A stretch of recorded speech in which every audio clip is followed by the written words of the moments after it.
আসসালামু আলাইকুম। গতকালকে বাংলাদেশের অ্যাটর্নি জেনারেল জনাব আসাদুজ্জামান একটি কর্মশালায় একটি বক্তৃতা দিয়েছেন। আমি আজকে কথা বলবো ওনার সেই বক্তব্যটি নিয়ে। দেখুন, আমি একজন বাংলাদেশ সুপ্রিম কোর্টের একজন জুনিয়র আইনজীবী এবং অ্যাটর্নি জেনারেল জনাব আসাদুজ্জামান বাংলাদেশের একজন সিনিয়র আইনজীবী। আমরা সবসময় সিনিয়র আইনজীবীদের সম্মান করি এবং আমরা সিনিয়র আইনজীবীদের কাছ থেকে শেখার চেষ্টা করি। ওনাদের কথাবার্তা, ওনাদের আচার আচরণ সবকিছুই আমরা শেখার চেষ্টা করি এবং আমাদের আইনজীবীদের প্রথাটাও হচ্ছে এই রকম যে আমরা আমাদের সিনিয়রদেরকে ফলো করি, শেখার চেষ্টা করি। কিন্তু ওনার কর্মশালাতে যে বক্তব্যটি দিয়েছেন, আমি একজন আইনজীবী হিসাবে খুবই হতাশ হয়েছি।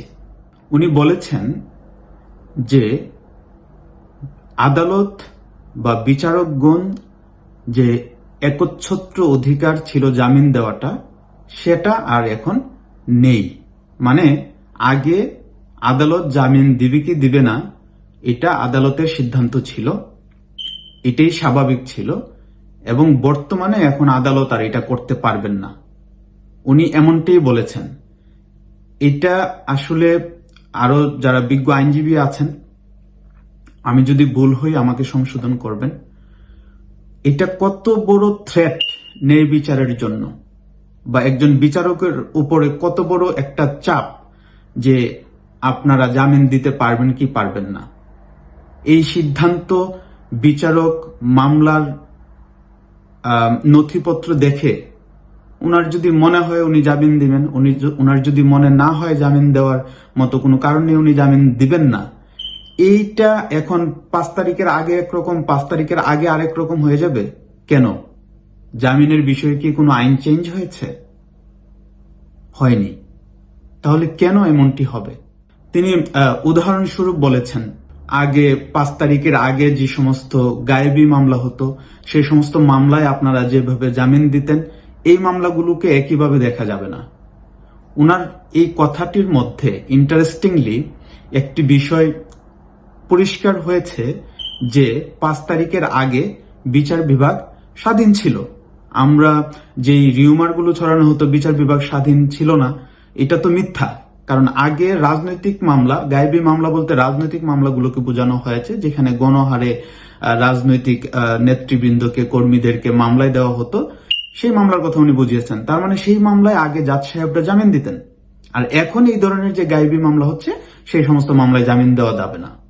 উনি আরেকটি কথা বলেছেন যে পুলিশ, স্বরাষ্ট্র মন্ত্রণালয় ইত্যাদিকে নির্দেশনা দেওয়া হয়েছে যে তারা প্রকৃত আসামিকেই অ্যারেস্ট করবে, সুতরাং তাদেরকে জামিন দেওয়া যাবে না। So who is he to decide যে এই আসামিরা প্রকৃত আসামি, প্রকৃত দোষী কি দোষী না? তাহলে তো আইন আদালতের দরকার নাই, পুলিশ যাকে ধরবে তাকে ধরে সাজা দেওয়া যাবে। ওনার কথাতে এটাই বোঝা যাচ্ছে। অথচ দেখেন, আমার দিরাই সাল্লাতে 2টি মামলা হয়েছে, কোনো ঘটনা হয়নি কিন্তু মামলা হয়ে গেছে, পুলিশ অ্যারেস্ট করেছে। এর মধ্যে একজন আসামি অ্যাডভোকেট দীপু সুনামগঞ্জের কোর্টে ঘটনার যে সময় দেওয়া হয়েছে সেই সময়ে সুনামগঞ্জ কোর্টে উপস্থিত ছিলেন। উনি কয়েকটি মামলায় পার্টিসিপেট করেছেন।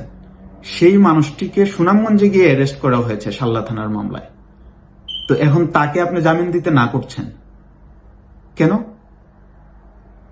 এখন বিচার বিভাগ কখন স্বাধীন ছিল? 5 তারিখের আগে নাকি 5 তারিখের পরে? এটি আপনাদের কাছে আমার প্রশ্ন। আরেকটি বিষয়, উনি জামিনের ব্যাপারে যে গুরুত্ব দিয়েছেন, আমরা আইনজীবী হিসেবে জানি একটি মামলায় জামিন আসলে ন্যায় বিচারের ক্ষেত্রে গুরুত্বপূর্ণ কোনো বিষয় না। জামিন মানেই কিন্তু একজন আসামি খালাস পেয়ে যাওয়া না। একজন আসামি ন্যায় বিচার পাচ্ছে কিনা, বা একজন ভিকটিম বা ভুক্তভোগী ন্যায় বিচার পাচ্ছে কিনা, সেটি হচ্ছে বড় কথা।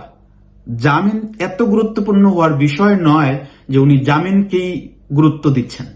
আপনি ন্যায় বিচারের কথা না বলে আপনি জামিনের কথা বলছেন। আপনার উদ্দেশ্যটা কি? এই উদ্দেশ্য নিয়ে আমার যথেষ্ট সন্দেহ আছে। তারপর আপনি বলেছেন জুরিসপ্রুডেন্স তৈরি করতে।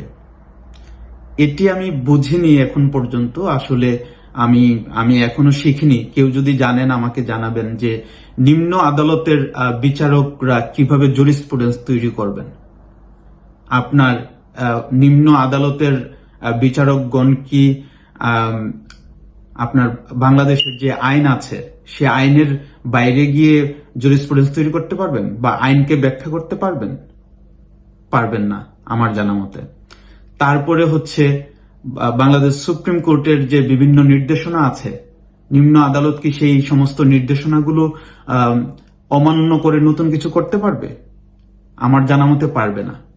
তাহলে যদি কোনো প্রেসিডেন্ট তৈরি করতে হয়, নতুন কোনো কিছু ডিরেকশন নির্দেশনা আসে, সেটি বাংলাদেশ সুপ্রিম কোর্ট থেকে আসতে হবে।